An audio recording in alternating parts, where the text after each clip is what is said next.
본방송에서 제공하는 부동산 정보는 투자 판단에 대한 참고 자료입니다.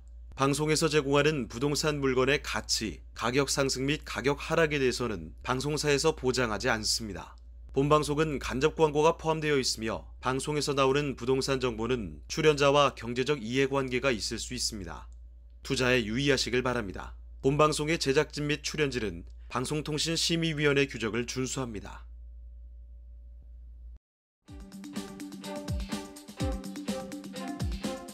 안녕하십니까. 진행을 맡은 박성규입니다. 자, 2022년 이민년 새해가 밝은 지 벌써 한 달이 되어갑니다. 시청자 여러분들께서는 호랑이 기운을 받아 계약하신 일 순조롭게 진행하고 계신지요? 자, 오늘 월간 부동산 1월의 장에서는 2022년 첫 부동산 시황의 흐름을 통해 다양한 이슈를 접하고 그에 맞는 현상에 대해서 분석하는 시간을 가져보도록 하겠습니다. 자, 스튜디오에 두 분의 전문가 모시고 말씀 나눠보도록 하겠습니다. 자, 신세돈 숙명여대 경제학과 교수, 권혁중 시사경제평론가 모셨습니다. 자, 안녕하십니까? 네, 안녕하십니까. 새해 복 많이 받으세요. 네, 새해 복 많이 받으십시오. 자, 두 분과 함께 본격적으로 시작해 보도록 하겠습니다. 첫 번째로 다뤄볼 이슈, 먼저 화면으로 만나보시죠. 하는 연이은 금리 인상, 부동산 시장 여파는입니다. 최근 한국은행에서는 기준금리 인상안을 발표했습니다. 기존 1% 금리에서 1.25%로 0.25%포인트 상승했는데요. 이에 따라 부동산 시장에도 적지 않은 파장이 일 것으로 예상됩니다. 자, 두 분의 전문가 의견이 굉장히 궁금한데요. 자, 지속적인 한국은행의 금리 인상, 부동산 시장에 어떤 영향을 미칠지 먼저 신세동 교수님께서 한번 말씀해 주시겠습니다. 네.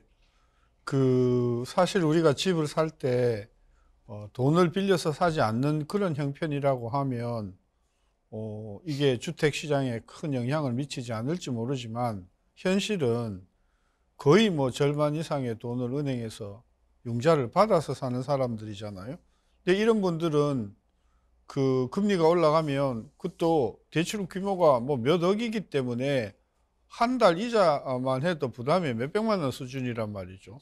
이게 올라가게 되면 이자를 도저히 낼 수 없는 상황이 된단 말이죠. 결론적으로 이렇게 금리가 올라가면 주택 수요에 심각한 타격을 주게 된다. 그래서 물론 이제 주택 가격이 올라가는 것이 수요 요인만 있는 게 아니고 공급 요인도 있지만 저는 지난 한 2, 3년 2015년 이후에 주택 가격이 올라간 것의 약 3분의 1에서 절반 정도가 너무 기준금리가 낮아서 사람들이 돈을 아주 우습게 빌려서 사는 그런 분위기가 주택 가격을 올린 것이 크다고 보기 때문에 기준금리가 올라가면 주택 수요에 굉장히 큰 영향을 줄 것이고 따라서 주택 가격이 굉장히 급등하던 것이 급등하는 정도가 많이 낮아지는 그런 결과를 지금 우리가 보고 있어요. 작년 8월 이후에 현재 지금 주택가격 상승률이 떨어지고 있어서 금리 상승이 주택가격의 안정화에 크게 기여를 했다 이렇게 평가할 수 있습니다. 금리 인상이 주택 안정화에 큰 영향을 끼칠 수 있다라는 의견이신가요? 그렇죠. 예. 자, 금리가 지금 코로나 이전 시국으로 지금 되돌아가는 지금 분위기입니다.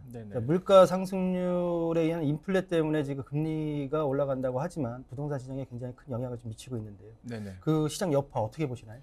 일단 작년 기준으로요. 작년 9월 말 기준으로 이제 전체 가계 대출 중에서 이렇게 변동금리가 차지하는 비율이 이제는 한 75%로 조사가 됐습니다. 그러니까 사실 금리가 인상된다 그러면 차주들 입장에서는 굉장히 부담스러울 수밖에 없고 특히 아까 교수님께서 말씀하신 것처럼 이제 부동산이라는 거는 큰 돈, 목돈이 움직이기 때문에 사실 금리가 이렇게 올라간다 그러면은 당연히 이제 부담스러울 수밖에 없고요.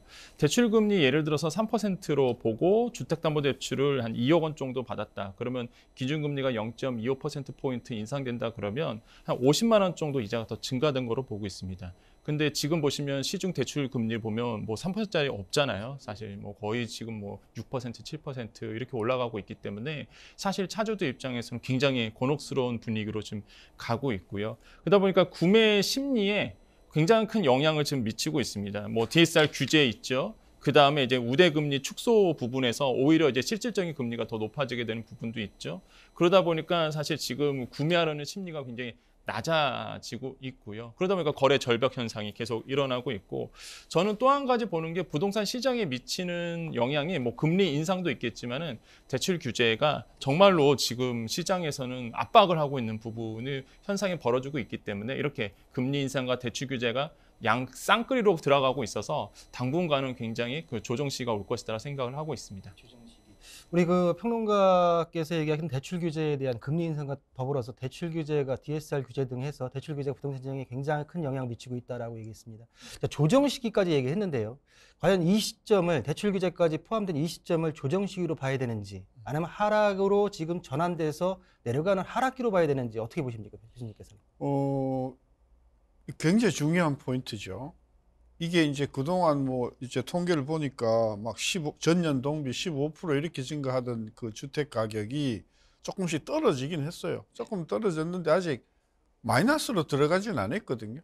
그러니까 이게 마이너스로 들어갈 거냐, 들어가지 않을 거냐, 이제 그게 중요한 포인트인데, 저는 대출 규제와 금리를 올린다고 하더라도 주택 가격이 마이너스로 갈 것인가? 저는 그 부분은 좀 더 두고 봐야 될 것 같아요. 그러니까 아까 우리가 주택 가격을 상승시키는 요인이 자금 사정도 있고, 그 다음에 이제 공급 요인도 있고, 경기 요인도 있고 그러잖아요. 그러니까 금리 요인 하나만으로 모든 것을 설명할 수는 없기 때문에, 아까도 이야기했지만 3분의 1 정도가 금리 요인이고, 3분의 1 정도가 공급 요인이고, 3분의 1 정도가 뭐 인구 구조라든지 경기 요인이라고 본다고 하면, 세 개의 그 주택 가격 상승 요인 중에서 이제 하나만 어느 정도. 근데 이 아까 대출 규제도 지금 정부의 입장이 좀 오락가락해요. 처음에는 굉장히 뭐 그냥 대출을 완전히 쪼을 것 같이 이야기하다가 이제 또 뭐 서민들 경우에는 좀 더 풀어준다 그러고, 그리고 전년 동기비로 대출 증가율을 7% 8% 나가던 거를 4% 5% 줄인다고 했으니까 아직도 대출이 계속 되고 있거든요. 그런 면에서 보면 주택 가격이 마이너스로 갈 것인가? 저는 그거는 굉장히 좀 힘든 문제라고 보는 게, 누구도 특별한 사정이 없는 한 주택 가격을 작년보다 낮은 수준으로 팔려고 조금 기다려 보겠다 하는 그런 심리가 있지 않겠어요. 그래서 지금 이 추세를 가지고 주택 가격이 마이너스로 갈 것이다라고 아마 정부는 그렇게 생각하고 싶겠지만, 그것은 시장 좀 두고 봐야 되고, 가장 중요한 변수는, 좀 부동산 시즌의 최대 변수는요, 금리도 아니고요, 일단 대통령 바뀌고 보자. 관망세가 그러니까 이 새 정부가 들어오면 누가 됐든지 간에 주택 정책에 큰 어떤 그 변화가 있을 거라고 생각하기 때문에, 그 전에는 일단 나는 매매를 하지 않겠다, 이런 저는 입장들이 굉장히 시장에 팽배해 있다. 따라서 3월 이후 가봐야, 그리고 3월 새 정부가 들어와서 어떤 정책들을 내놓느냐를 보고 저는 이 거래 활성화라든지 가격 안정이 될 것이라고 봐서, 지금은 모든 사람들이 저는 관망하고 있는 그런 분위기라고 봐요. 지금 우리 교수님께서는 지금 조정 시기보다는 관망 시기다. 네. 뭐 동의하시나요? 네, 저도 뭐 그 말씀에 이제 전 동의합니다. 그러니까 사실 이제는 조정이 온다 하더라도 사실 이제 소폭 하락 정도라고 저는 생각을 하거든요. 네. 그래서 뭐 크게 대세 하락은 아니다라고 보고 있는데, 아까 이제 공감할 수밖에 없는 부분이, 사실 거래량이 뭐 거의 지금 반토막이 났어요. 그러니까 그러니까 재작년에 비해서 작년에 거의 뭐 서울 아파트 거래량만 보더라도 2020년에는 한 8만 정도가 거래가 되다가 말 그대로 지금 한 4만 정도로 팍 줄었으니까 거래가 안 되고 있는 부분이 있거든요. 근데 재밌는 게 또 본다 그러면, 이 주택 거래량을 잠깐 본다 그러면 수도권 같은 경우는 한 35% 줄었고요. 지방은 한 46% 줄었습니다. 그러다 보니까 사실 뭐 조금 더 아까 말씀처럼 진짜 3월 대선 끝나봐야, 거래가 이루어져봐야 설제 뭐 거래가 더 일어날지 아니면 매매 가격이 떨어질지는 좀 더 이제 지켜봐야 되는 부분이 있습니다. 현 정부 들어가지고 지금 거래량에 대한 어떤 대비를 해봤을 때, 네네. 그 2018년도죠. 네네. 9.13 대책 이후에 거래량이 한번 급격하게 한번 줄은 적이 있어요. 네네. 19년도로 넘어오면서 그 겨울 그 비수기에, 네. 그때와 비교했을 때, 네. 그때 같은 경우에는 9.13 대책 이후에 거래량이 급감한 이후에 다시 또 치고 올라갔거든요. 네. 이번 시점, 이번 분위기에서는 어떻게 지금 진행될 거라 예상하십니까? 그러니까 지금 거래량을 본다 그러면요. 아까 교수님께서 정확하게 말씀하셨는데 이제 대선을 지켜보고 가겠다는 분들이 굉장히 많으세요. 그다음에 어차피 부동산이라는 게 정책에 따라서 또 한번 출렁일 수 있기 때문에 그 정책의 변화를 한번 짚고 가겠다라는 분들이 굉장히 많았습니다. 그래서 지금 거래량 추이가 계속 감소되는 부분도 그러한 중요한 요인이 아닐까. 그래서 아마 부동산을 지금 하고자 하시는 분들은 지금 딱 3월과 6월 사이를 좀 타이밍을 보고 있지 않나 좀 생각을 하고 있습니다. 알겠습니다. 자, 대출 규제 금리 인상. 지금 우리가 지금 금리 인상을 얘기했었는데요.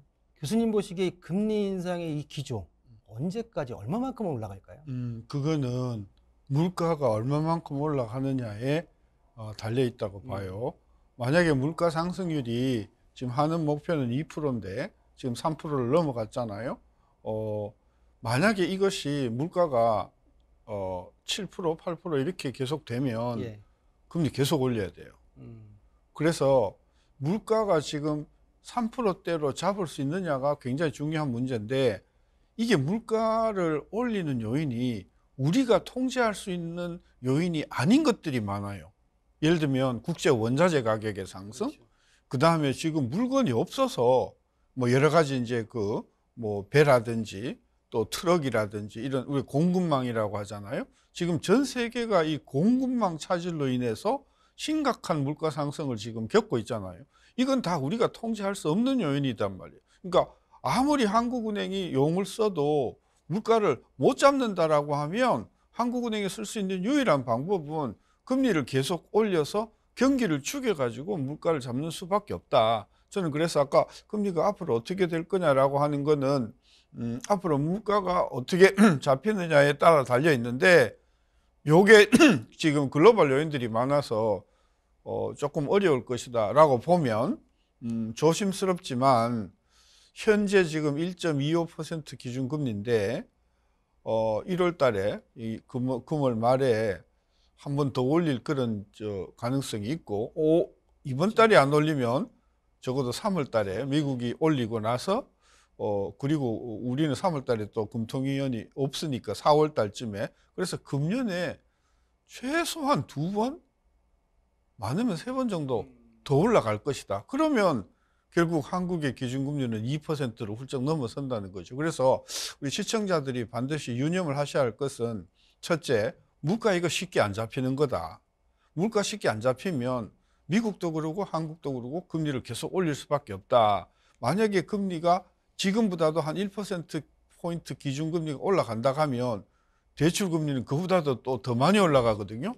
그래서 현재 수준의 대출금리보다도 한 1%에서 거의 한 2%포인트까지 대출금리가 더 올라간다는 상황을 염두에 두시고 집을 사시더라도 또 파시더라도 전세를 놓으시더라도 월세를 놓으시더라도 전략을 짜야 된다. 그래서 고물가 고금리 시대는 앞으로 한 2, 3년 동안 한국 경제가 겪어야 할 굉장히 중요한 부담이다.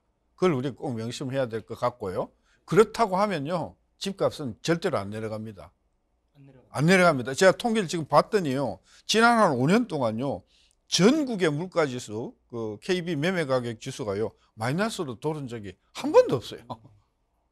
따라서 집값이 떨어질 것이다 라고 생각하고 그때 가서 잡자고 생각을 하고 미루는 것은 그 전략이 좀 문제가 있겠죠. 그렇죠?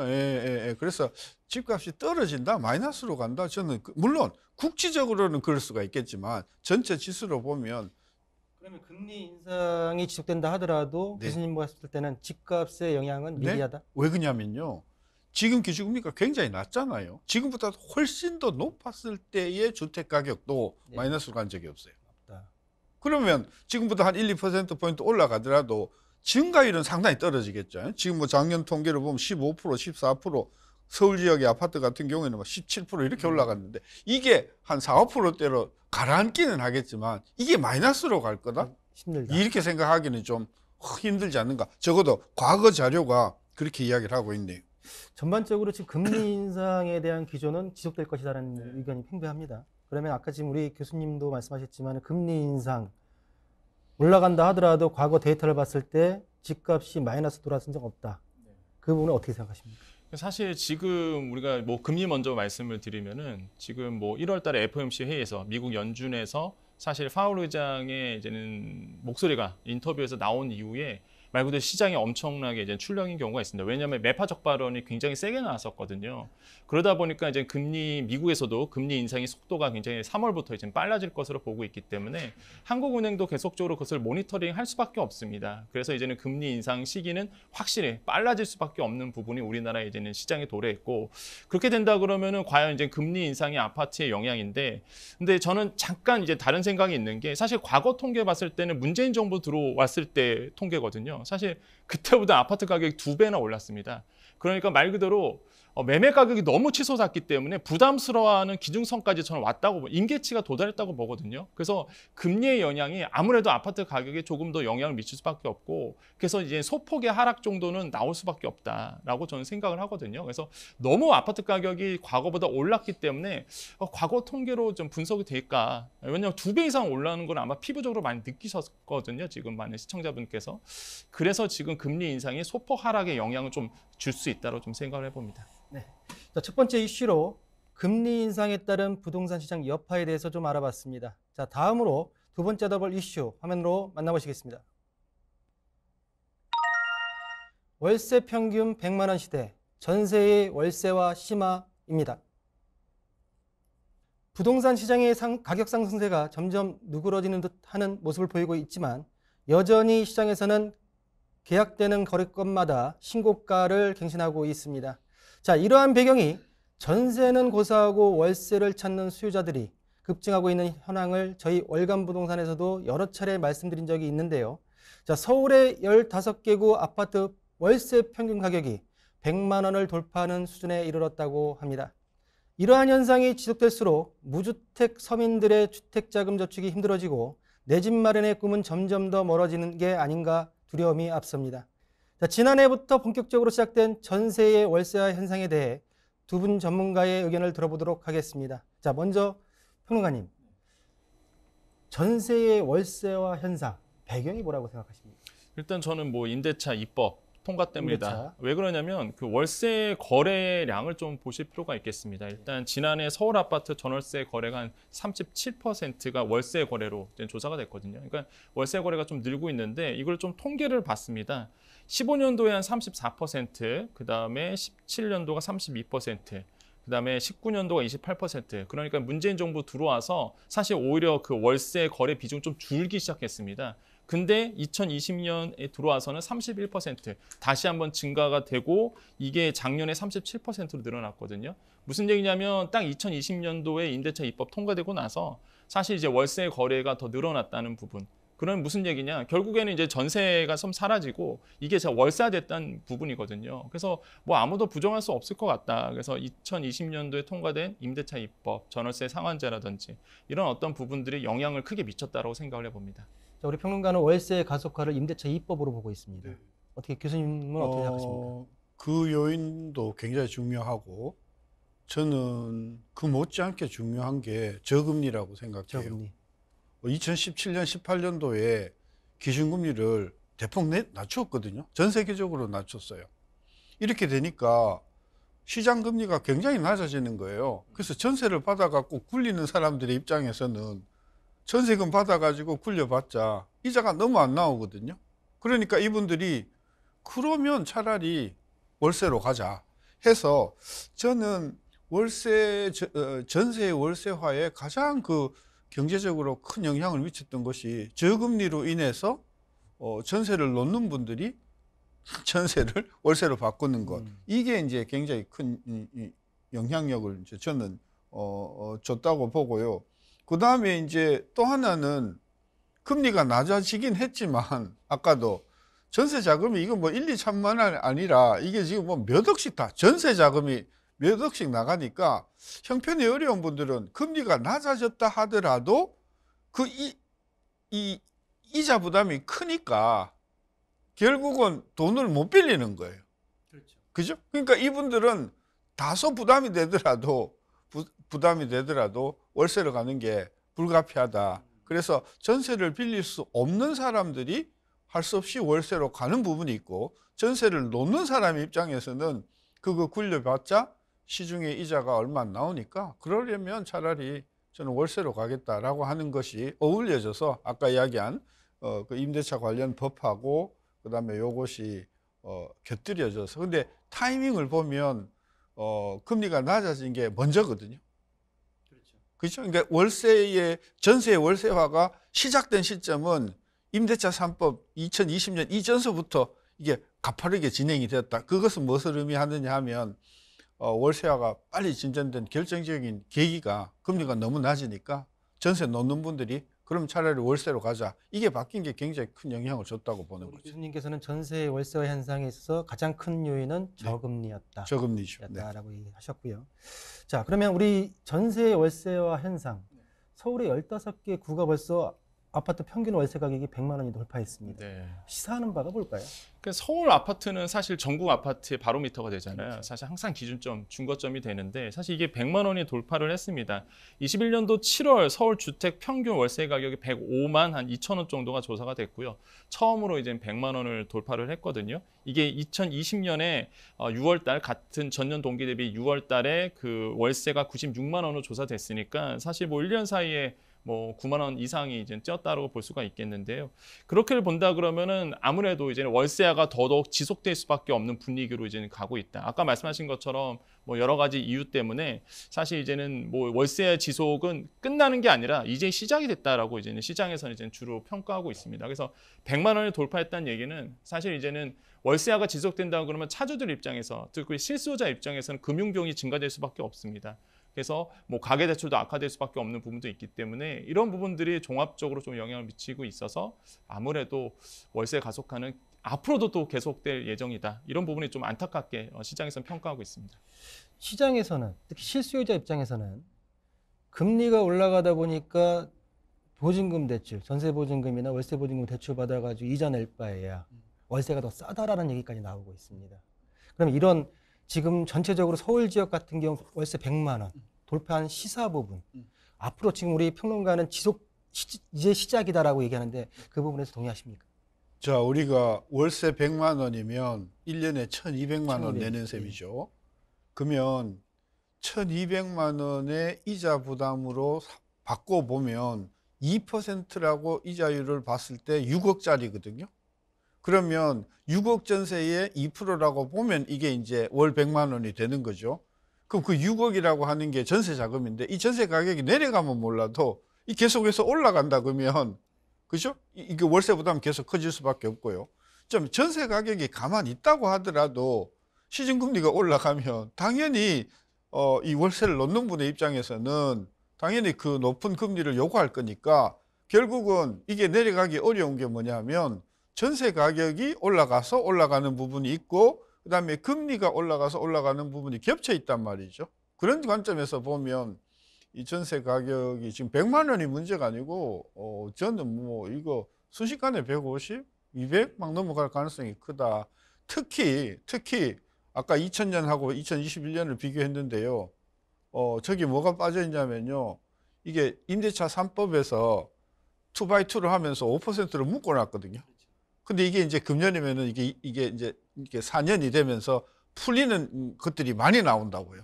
그때 이 그 전세를 놓는 그런 그 임대 주인들은 앞으로 못 올릴 거니까 계속해서 엄청나게 올릴 거란 말이죠. 그래서 금년 내년에는 2x2 법률에 의해서 묶여있던 5% 인상에 묶여있던 분들이 앞으로 못 올리니까 저는 앞으로 4년 동안은 거의 못 올리니까 아예 올려서 상당히 올려서 그래서 금년 내년에는 저는 전세나 월세나 가격의 폭등이 우려가 된다. 지금 말씀하시는 거는 지금 계약갱신 그렇죠. 청구에 의한 물건과 그렇죠. 신규 계약에 있어서의 괴리. 그렇죠. 그 그렇죠? 바뀌는 시점에서 작년에 5%로 재작년에 묶여있던 분들이 이제는 내후년에 못 올릴 것까지 미리 땡겨서 올릴 거기 때문에 작년, 재작년에 못 올라갔던 전세 또는 월세 가격이 금년, 내년에 아주 폭발적으로 올라갈 가능성이 크다는. 그럼 전세가가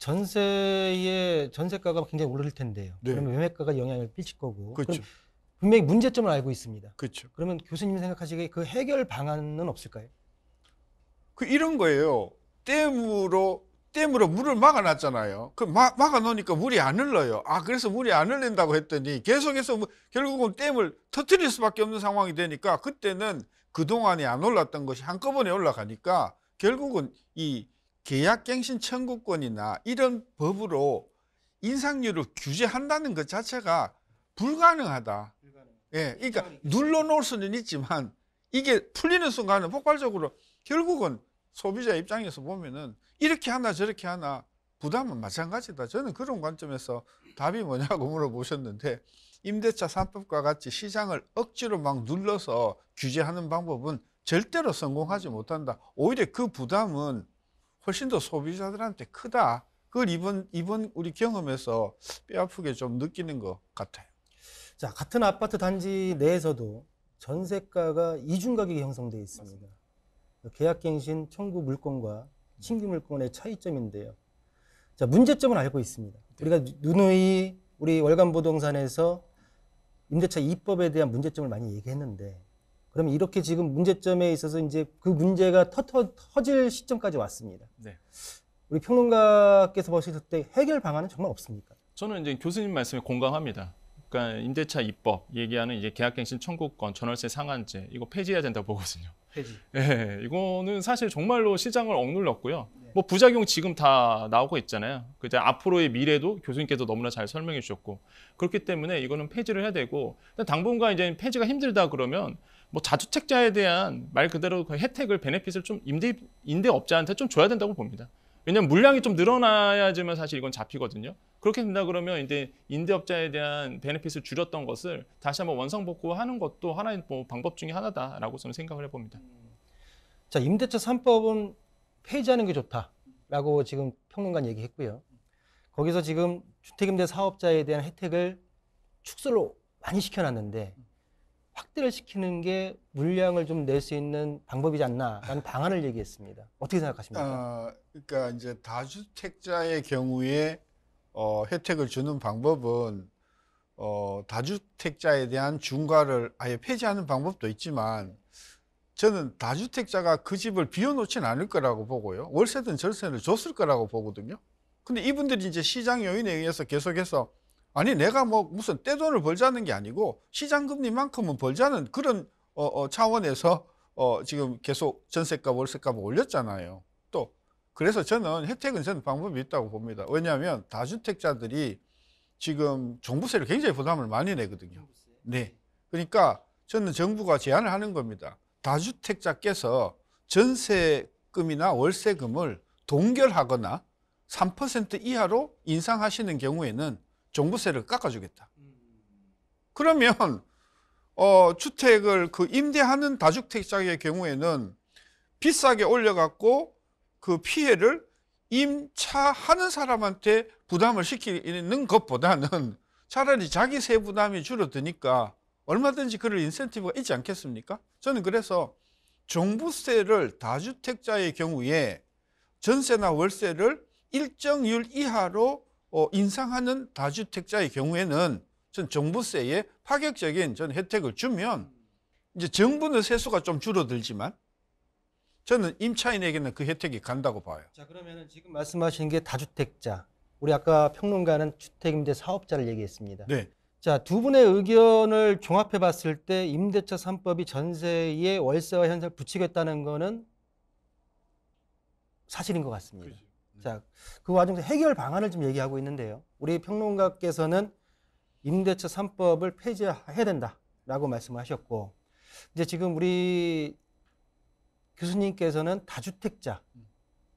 다주택자에 대한 말씀하셨는데, 이 다주택자 같은 경우에는 주택임대 사업자를 내신 분도 계시고요. 아니면 다주택만 가지고 계신 일반적인 분도 계십니다. 어디에다가 적용을 시켜야 됩니다? 그 3% 현재 지금 주택임대 사업자 같은 경우에는 종부세가 배제되는 물건을 가지고 있는 거거든요. 일단은 주택 그 임대 사업자의 경우에는 그게 법이든 시행령이든 여러 가지로 법적인 절차를 거쳐야 되는 경우가 많을 거라고 그렇죠. 봐서 당장 적용할 수 있는 것은 그냥 개인 임대 사업자의 경우에는 사실 저도 종부세를 굉장히 많이 냈는데 예. 다 못 내가지고 지금 분할로 이번에 분할로. 냈거든요. 예, 예. 그런데 저 같은 경우에는 사실은 시세보다도 거의 한 1, 2억 정도 낮게 제가 전세를 놓고 있음에도 불구하고 혜택이 없는 거예요. 그래서 저 같은 분이 저는 굉장히 많다고 봅니다. 적어도 서울에만 해도 저는 몇만 명 이상이 된다고 보는데요. 이분들의 경우에 전세나 월세의 상승률을 어떤 일정률 이하로 낮추어서 임대 계약을 하는 경우에는 종부세에 저는 그에 상응하는 혜택을 주면 저는 임대 전월세를 넣는 분이 굳이 자기 고객인 임차인에게 높이 저는 부과할 이유가 없다는 차원에서 국가가 조금 세금 부담을 덜어주잖아요. 그러니까 요점은 이겁니다. 국가가 폭등하는 그런 종부세, 양도소득세 부담을 임차인에게 혜택을 나눠주는 프로세스 아니겠어요? 저는 그래서 먼저 간편하게 할 수 있는 임대인에 대한 다주택 임대인에 대한 어떤 그런 종부세 또는 재산세 혜택을 주고, 그리고 이제 법을 고쳐서 임대사업자에 대해서도 상응하게 저는 하면 굳이 우리가 뭐 법 체계를 뒤흔들지 않더라도 임대 전월세 가격의 상승을 상당히 낮출 수 않겠는가 시도 한번 해보자는 거죠. 현재 저희가 지금 전세의 월세화 현상에 대해서 지금 얘기하고 있는데요.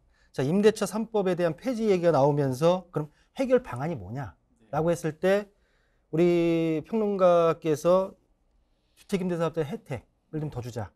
근데 지금 우리 교수님께서는 다주택자들에 있어서 내가 전월세를 넣을 때 일정 부분의 퍼센테이지 이하로 간다고 하게 되면 종부세에 대한 혜택을 주자라고 얘기하셨습니다. 어떻게 생각하십니까? 저도 그 말에 동감하는 게, 사실 지금 이제는 코로나19 이후에 지금 뭐 민간주택은 아니고요. 사실 이제는 상가라든지 아니면 임대인들이 계시잖아요. 착한 임대인 제도가 운영되고 있죠. 그게 뭐냐면은 어느 정도 임대를 깎아주게 되면 뭐 세액공제 주는 제도가 지금 시행 중에 있어요. 그래서 이런 거를 이제는 민간주택에도 이제 적용하면 세액공제 부분에 대해서 베네핏을 줄 수도 있겠고, 저는 이제 그런 근간에 본다면은 역시나 지금에 있는 조세정가 부분을 좀 막아줘야 된다라고 보거든요. 예, 왜냐하면 지금 조세정가가 일어났죠. 이미 일어나고 있고, 아까도 교수님께서 말씀하신 것처럼 계속적으로 자기가 세금 부담에 대해서 계속적으로 이제는 임차인들에게 만약에 조세정가를 하고 있는 부분이 있거든요. 그래서 이런 고리를 끊어내려면 역시나 이제는 임대인들에게 임대사업자들에게 이런 세액공제 부분에 대해서 더 늘려주는 부분이 저는 또 지금 시장에서는 좀 현명할 것 같고요. 특히 좀 우려스러운 게 준전세가 늘고 있는 부분. 그러니까 보증금이 월세의 240배라고 그러죠. 이제 240개월치가 넘어가는 거, 이런 거 우리가 준전세라고 얘기하는데 준월세는 아니고요. 이런 준전세 부분이 좀 늘어나고 있는 게 저는 저희 시장에서 좀 그렇게 좋은 현상은 아니다. 왜냐하면 차주들 입장에서는 월세도 나가고 전세금도 비싸지고 이런 정말 투트랙에서 꼬여버리기 때문에, 근데 시장에서는 준전세가 많아지고 있단 말이죠. 그래서 이런 고리를 빨리 끊어내야 된다라고 생각을 해봅니다. 네, 두 분과 함께 두 번째 이슈로 전세의 월세화 현상에 대해서 말씀 나눠봤습니다. 자, 마지막으로 다뤄볼 이슈 화면으로 만나보시겠습니다. 2022년 맞은 부동산 시장 시황 분석입니다. 부동산 가격 조정기에 들어선 걸까요? 아니면 일시적 하락기에 불과한 걸까요? 자, 올해 들어 서울 아파트 거래량이 하락세를 면치 못하고 있습니다. 1월 전국 집값 상승률 또한 0.28%에 그쳐 20개월 만에 최저치를 찍었는데요. 대출 규제, 보유세 증가, 설상가상으로 아파트 부실 시공에 따른 건설사에 대한 불신과 함께 사회적 손실까지 일어나고 있습니다. 자, 잡음이 끊이질 않는 2022년 부동산 시장인 것 같은데요. 자, 1월 첫 부동산 시장에 대해서 낱낱이 분석해 보도록 하겠습니다. 자, 교수님. 네. 우리 처음 이슈에서 말씀드렸지만은 서울 아파트 거래 절벽 언제까지 이어질 거로 보십니까? 일단은 거래 절벽이 일어나는 이유가 여러 가지 요인이 있을 텐데, 하나는 금리가 올라가면서 또 대출이 막히면서 사고 싶어도 돈이 없어서 못 사는 그런 부분이 하나 있을 거고요. 그 다음에 이제 파는 사람의 입장에서도 지금 이렇게 팔기보다는 정권이 바뀌면 여러 가지 세제에서 특히 양도소득세 같은 경우에 큰 변화가 있을 게 예상이 되니까 일단은 대선 끝나고 새 정부가 들어서서 정책이 어떻게 바뀌는가를 보고 내놓겠다. 그러니까 수요도 끊기고 공급하는 사람도 공급이 끊겨버리니까 저는 거래 그 절벽 현상이 일어나는 것이라서 절반 정도는 관망세 때문에 그러고 절반 정도는 금리라든지 대출 사정이 그래서 그런 것이라서 대선이 끝나고 나면 일단 관망세는 많이 사라지겠죠. 물론 뭐 대통령이 취임한다고 해서 그 다음날서부터 법이 바뀌는 것은 아니나 어쨌든 금년 중에는 양도소득세나 또는 여러 가지 부동산 관련 세제에 큰 변화가 예상이 되니까 그게 사라지면 저는 거래 절벽은 많이 없어지고 활성화될 것이라고 보는데 이제 금리 상승으로 인한 그다음에 대출 규제로 인한 이 부담이 있기 때문에 전반적으로 우리가 평가를 하면 금년도에 거래는 재작년보다는 훨씬 더 낮을 것이다. 왜냐하면 그 사이에 금리 올라갔죠. 대출 규제했죠. 그다음에 대선 요인이 있었잖아요. 이 세 가지가 있었기 때문에 거래 절벽이 왔다고 보면 대선 요인이 사라진다고 하더라도 두 요인은 계속 남아있는 상황이라서 거래는 상당히 저는 둔화될 것이고 될 것이면서 우리가 2019년 이후에 경험했던 2020년도, 21년도에 경험했던 예를 들면 뭐 전년 동기비로 17% 가격이 올라가는 이런 상황은 저는 상당히 둔화될 가능성이 있다고 보는 거죠. 전반적으로 거래 절벽은 가격의 상승의 둔화와 맞물릴 거라는 것이다. 거죠. 네. 우리 평론가는 어떻게 생각하십니까? 일단 지금 시장 상황을 본다 그러면은 이제 본격적인 이사철은 아니고요. 네. 또 한 가지 지금 모니터링을 해보면은 인기 학군 쪽에 아직 거래량이 이제 나오지가 않고 있습니다. 그리고 전셋값이 아직 그쪽에서 오르지 않은 부분이 있거든요. 그래서 아까 말씀하신 것처럼 확실히 이제 3월 가봐야 이거는 알 수 있다. 그래서 소폭의 하락 아니면 조정 이런 부분이 나오는 이유가 아직은 미지수가 있기 때문에 그렇거든요. 불확실성이 남아있기 때문에 뭐 거래가 활발하게 돼야 뭐 차트를 볼 수 있는데 뭐 거래 자체가 아까도 말씀드렸지만은 뭐 작년에 2020년도에 8만 건 하던 아파트 서울 아파트 거래 건수가 21년도 와갖고는 뭐 4만 건으로 확 줄었거든요. 반토막이 났기 때문에 이제 거래가 조금 더 지켜봐야 아파트 가격이 오를지 떨어질지도 볼 수 있겠고 이런 거래 절벽 심화는 제가 봤을 때는 3월까지는 계속 지속된다라고 생각을 해봅니다. 3월달까지 관망세가 굉장히 큰 역할을 하겠네요. 지금으로서는. 일단은 대통령 3월 9일 날 투표가 있고 그다음에 5월 달에 취임하고 그다음에 인수위원회가 구성이 되고 제일 먼저 부동산 관련 대책들이 발표될 거라고 봐요. 그렇죠. 근데 그 발표하는 날서부터 시행되는 게 아니고 이것도 시행 시점이 또 따로 있으니까 이제 그 집을 팔거나 사거나 하는 사람들은 그 뚜껑을 열어봐야 된다. 그러니까 저는 이 관망세는 새 정부가 들어오고서도 한 6개월 정도까지는 계속해서 관망할 거라고 보면 금년 내로는 전반적으로 거래 활성화가 기대하기 조금 어려운 부분이 있다는 거죠. 최근 정부에서 그 청와대에서 1주택자에 대한 보유세, 종부세를 완화하겠다라는 내용을 3월 달에 발표를 한다고 얘기를 했습니다. 네. 자, 이 내용이 이제 임기 말에 아니면 이제 이어지는 다음 정부가 이어지는 분위기 속에서 발표를 한다고 하는데 그거는 해법이 될지. 그 해법이 안 되죠. 왜 안 되냐면요. 우리 부동산 전문가들이 계속해서 이야기한 게 뭐냐. 매물이 안 나오는 이유는 다주택자가 집을 안 팔겠다. 양도소득 때문에 무서워서 안 팔겠다는 데 문제가 있잖아요. 근데 1인 종부세에 대한 세부담을 기준을 높여서 세를 안 내게 하겠다 하는 거는 투표 전략은 돼요. 왜?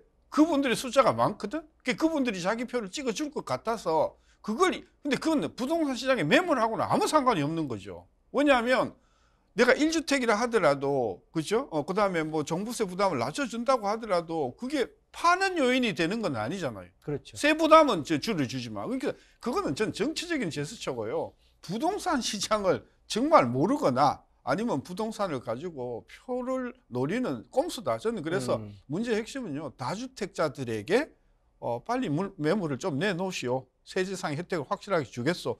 해서 매물을 내놔야 그죠? 예, 이게 시장에 나올 것이고 그 시장에 나온 물건을 주택을 사고자 하는 사람이 손바뀜이 일어나는 거 아니에요. 그래서 다주택자에 대한 세제 혜택이 문제의 핵심이다. 물론 그리고 공급인데 공급도 쉽지 않잖아요. 뭐 계속해서 뭐 10만 채 짓겠다고 했는데 어디다 짓냐 지금 그런 문제가 나오는 걸 보면 쓸 수 있는 가장 신속한 카드는 다주택자에 대한 양도소득세 그다음에 종부세 부담을 덜어주는 것. 자, 그러면은 지금 우리 교수님께서 1주택자에 대한 보유세 완화는 큰 효과가 없을 것이다 라고 말씀하셨으면 네. 다주택자에 대한 양도세 완화 정책 지금 대권 유력 후보들이 두 분 다 얘기하셨어요. 네. 과연 실행이 가능할까요? 저는 가능하다고 봅니다. 예를 들어서 지금 그 다주택자의 경우에 양도소득세 최고율이 제가 알기로 한 80%까지 되는 네. 걸로 알거든요. 그러면요, 양도소득이 예를 들어서 10억이 났다고 했을 때 8억을 내가 국가에 내야 된단 말이에요. 그러니 차라리 내가 그 뭐 8억을 내면 나한테 갖고 오는 건 2억밖에 안 되잖아요. 그렇게 양도세를 내느니 차라리 세제가 좋아서 3억만 먹고 내가 그걸 시중에 싼 가격으로 내놓으면 그 이득은 누구한테 가냐? 사는 사람한테 가는 거 아니에요. 그래서 결국은 이게 따져놓고 보면은 양도소득을 정부가 80% 가져가냐? 아니면 주택을 새로 사는 사람한테 가져가냐? 이 문제란 말이에요. 그죠? 저는 그런 차원에서 조금 정부가 전향적으로 풀어주면, 그리고 풀어주는 것도 그 주택 가격을 예를 들어서 시중 가격보다도 예를 들면은 얼마가 싸게 하면 거기에 연동해서 저는 세제 혜택을 줄 수도 있다고 보기 때문에 문제의 관건은 저는 양도소득세 완화가 결국은 집을 사는 사람한테 싸게 집을 사게 하는 저는 요인이 될 수 있다 봐요. 자, 종부세에 대해서는 우리 뭐 평론가님도 비슷한 의견일 거라 네. 보여지고요. 그럼 양도세에 대해서 한번 질문을 드려보겠습니다. 네. 자, 다주택자에 대한 양도세 완화, 무주택자나 1주택자 입장에서는 굉장히 반감을 살 수 있는 내용일 수 있습니다. 네. 그럼 우리 한 국민의 한 50% 이상 무주택자가 43% 되고요. 네. 그러면 1주택자까지 하면 70% 될 텐데 이 많은 분들이 다주택자에 대한 양도세 완화를 수긍을 하고 받아들여야 되는 건지 네. 어떻게 생각하십니까? 저는 근데 안 받을 이유가 없다고 저는 생각을 하거든요. 예, 저도 뭐 다주택자는 아닙니다. 저도 1주택자인데 근데 뭐 다주택자가 양도세 완화된다는 부분에 대해서 오히려 저는 환영하는 입장이고요. 왜? 그래야지만 사실 매물이 나오고 부동산 시장이 안정이 되거든요. 그러면 내가 이제는 말 그대로 우리가 이제 상향지로 우리가 이제는 1주택자 이동을 하잖아요. 예, 상급지로 이동을 하는데 그래야지만 물량이 나와야지만 사실 1주택자도 이동하기 때문에 오히려 다주택자에 대한 양도세 완화 부분은 저는 오히려 시장이 필요해 보인다라고 저는 생각을 하고 있습니다. 특히 이번에 좀 이슈가 되고 있는 게 사실 3월에 이제는 공시지가 발표인데 이 보유세 부분에 대해서도 저는 좀 말씀을 드려야 되는 부분이 뭐냐면 사실 이제 보유세가 굉장히 부담이 되고 있고요. 특히 이제는 3월부터 나오는 공동주택 공시가격이라든지 단독주택 공시가격 이거 굉장히 부담스러워하시는 분도 있고 지금 조금 관심을 갖고 계시는 굉장히 많은데요. 만약에 여기서 이제 해법을 찾는다 그러면 물론 너무 파격적인 얘기일 수도 있는데 말 그대로 세액 상한선을 100%로 잡아버리는 거. 예, 이것도 좀 파격적이긴 한데요. 사실 이제 보유세를 동결하는 방안 중에서 가장 현실적인 좀 방안이라고 보거든요. 그러니까 세액 상한선이 있잖아요. 이걸 이제 100%로 동결해 버리면은 동결하는 거랑 똑같은 효과가 있기 때문에 뭐 이런 방법도 저는 뭐 하나 고안될 수도 있다. 그래서 아마 이번에 이제는 보유세가 어떻게 진행될지 왜냐하면 뭐 건강보험료 다 여기에 들어가죠. 그 다음에 뭐 재산세 포함 이 공시가에 대해서 다 기준선이 되기 때문에 저는 이런 공시지가 가격에 대한 어떤 그 해결책이 좀 마련돼야 된다. 그래야지만 이제는 다주택자들도 물량을 내놓을 수 있다고 생각을 해봅니다. 제가 예. 얹어서 말씀드리면 아까 그 무주택자가 양도소득세를 다주택자의 양도소득세를 면제해주면 불만일 거다고 생각하실 이유가 하나가 없는 게요. 양도소득세 부담을 낮춰주면요. 다주택자들이 이 기회에 저는 팔겠다고 내놓잖아요. 근데 이렇게 내놓음으로써 공급이 늘어나면서 가격이 떨어지는 것도 있고요. 또 하나는 양도소득세 때문에 내가 80% 세금을 물면 나는 2억밖에 못 먹었는데 이게 풀리니까 가격이 굉장히 많이 떨어질 수가 있어요. 그러면 떨어지면 그 혜택은 누가 가져가냐? 무주택자가 주택을 살 때 가져가는 거거든요. 그러니까 우리 무주택자들이 생각을 한 번만 이렇게 다시 해보시면 양도소득세를 낮추어서 매물이 많이 나오면서 가격이 떨어지면 그 혜택은 무주택자가 가져가는 것이다. 그 부분을 생각하시면 오히려 무주택자께서 훨씬 더 이 제도를 찬성하셔야 돼요. 된다. 네. 그런데 이제 좌파 논리는 뭐냐? 이 양도소득세를 이렇게 낮춰주면 이게 집주인이 다 가져간다고 생각을 하는 거예요. 그게 생각이 아주 잘못된 생각이라는 자, 거예요. 그럼 여기서 한번 질문 다시 한번 드려볼게요. 양도소득세를 대선이 지나고 나서 완화가 됐습니다. 네. 그러면 완화가 된 순간부터 이 집값이 다시 오르겠구나라는 기대 심리가 있을 수가 있어요. 안 내놓거나. 네. 내놓는다 하더라도 내 거를 뭉쳐서 똘똘한 항체로 가거나 이 현상이 일어났을 경우에는 집값 안정화는 제가 볼 때는 마이너스가 될 것 같은데 어떻게 보십니까? 그럼 오히려 이제 집값이 인상될 거다라는 시그널이 있으면 사실 이제는 오히려 뭐 다주택자 입장에서 안 파거나 이제 버티기로 들어갈 수 있는데 제가 봤을 땐 금리 인상기가 아까도 우리가 얘기했지만은 금리 인상기가 그게 녹록하게 보일 건 아니거든요, 사실. 그리고 지금 다주택자 중에서도요, 지금 레버리지가 굉장히 높으신 분들이 많으세요. 못 버틸 거라고 저는 생각을 합니다. 그럼 결국에는 내놔야 되는데 지금 뭐 양도세가 너무 비싸다 보니까 아까 교수님 말씀하신 것처럼 계속 버티고 있는 부분이라고 저는 생각을 하거든요. 그렇기 때문에 결국에는 금리 인상기에 맞물렸기 때문에 양도세를 낮춰준다, 완화를 해준다 그러면 당연히 저는 매물로 나올 수밖에 없다. 그러면은 1주택자라든지 아니면 무주택자들에게도 정말 베네핏이 되기 때문에 유익이 되기 때문에 저는 이런 어떤 지금 딱 막혀 있는 이 실타래를 빨리 풀어줘야 된다고 저는 생각을 해봅니다. 그리고 예. 그 양도세가 계속해서 높으면 어떤 현상이 일어나냐 하면 매매하면 양도세 부담이 커지니까 이거를 증여로 자꾸 전환을 한단 말이죠. 그러니까 결국은 우리가 우려하는 그 집을 가지고 있으면서 얻게 되는 혜택이 아버지한테서 자녀들로 옮겨가는 효과만 있으면서 시장을 계속해서 경직화하는 거잖아요. 이제 그걸 풀어준다는 차원에서 꼭 필요한 제도라고 보는 거죠. 알겠습니다. 일단 정책적으로 세금적인 측면에서 종부세와 그리고 양도세 측면에서 좀 다뤄봤고요.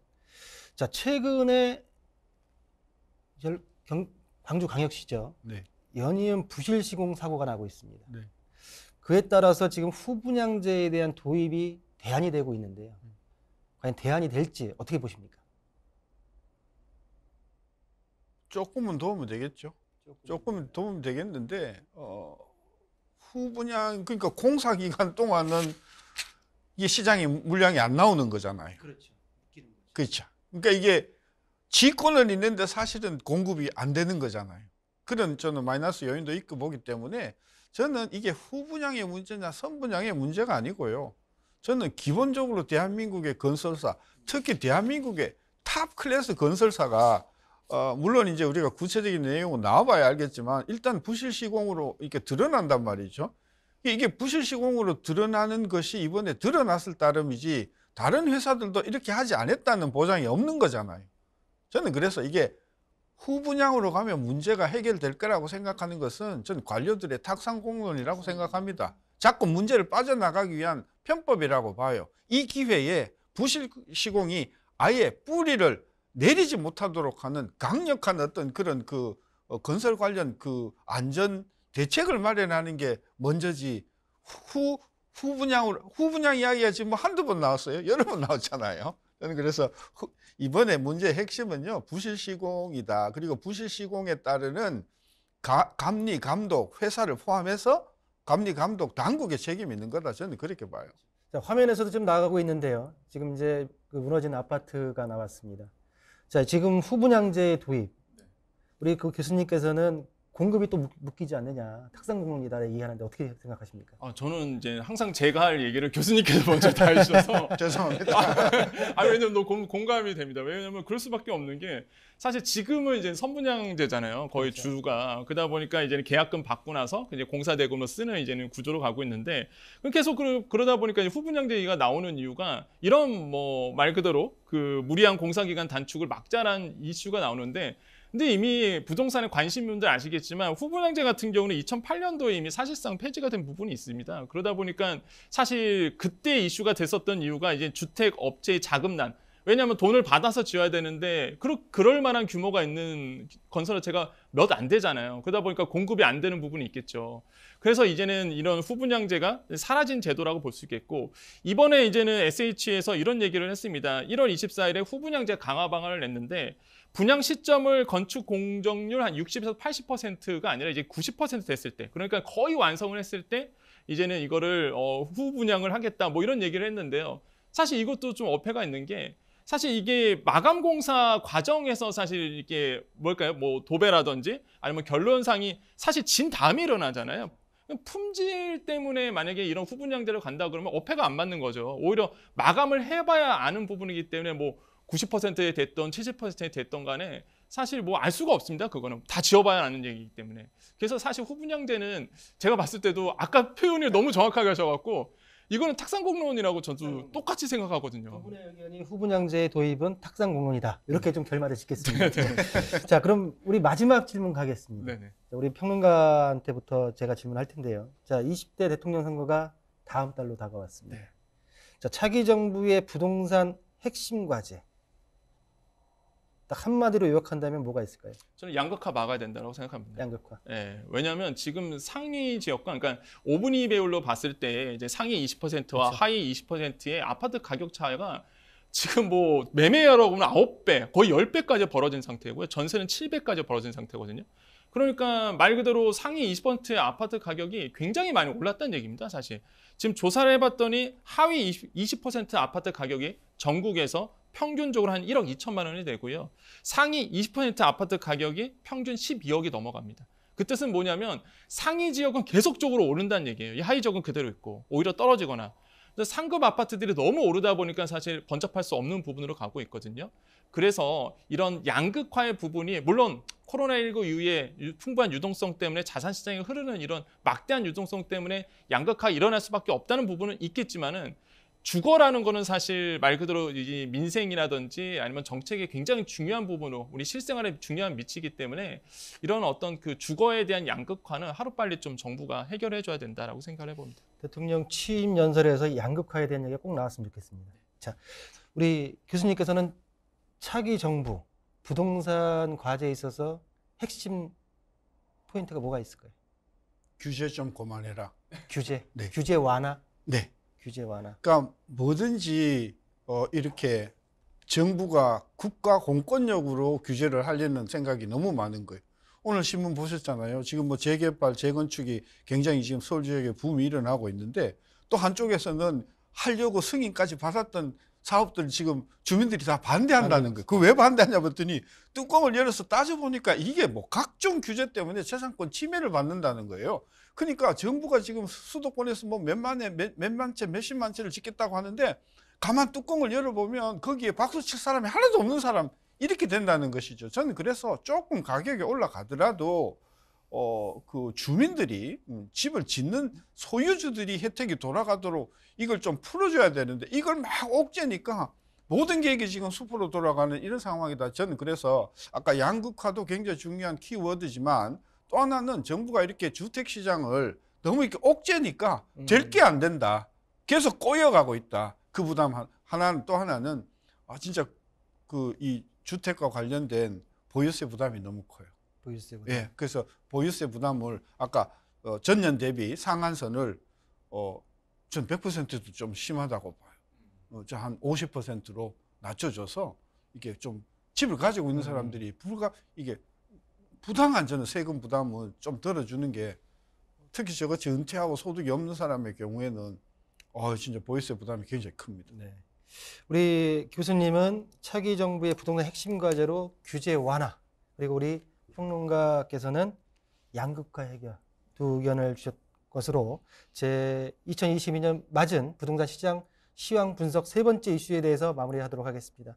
자, 이상으로 2022년 1월 월간 부동산을 마무리하도록 하겠습니다. 자, 오늘 다양한 말씀 전해주신 신세돈 교수님, 권혁준 평론가님과는 여기서 인사 나누도록 하겠습니다. 자, 감사합니다. 네, 예, 감사합니다. 새해 복 많이 받으세요. 네, 감사합니다. 수고하셨습니다. 자, 뭐든지 첫 단추가 가장 중요하다고 합니다. 2022년 1월 부동산 시장 그 첫 단추가 잘 끼워지고 있는지 스스로가 판단을 해보는 시간이 되셨으면 좋겠습니다. 부동산의 바른 시각, 나만의 부동산 기준을 잡기 위해서 노력하겠습니다. 시청하시는 모든 분들의 부동산의 해안을 가질 때까지 월간 부동산은 질문하고 답하겠습니다. 자, 저희 프로그램은 www.rtomato.com에서 무료로 다시 보기 하실 수 있습니다. 시청자 의견도 남길 수 있으니 많은 의견 남겨주시길 바라겠습니다. 시청해주신 여러분 감사합니다.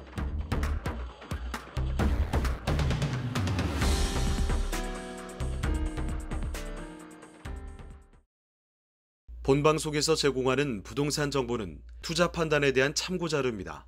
방송에서 제공하는 부동산 물건의 가치, 가격 상승 및 가격 하락에 대해서는 방송사에서 보장하지 않습니다.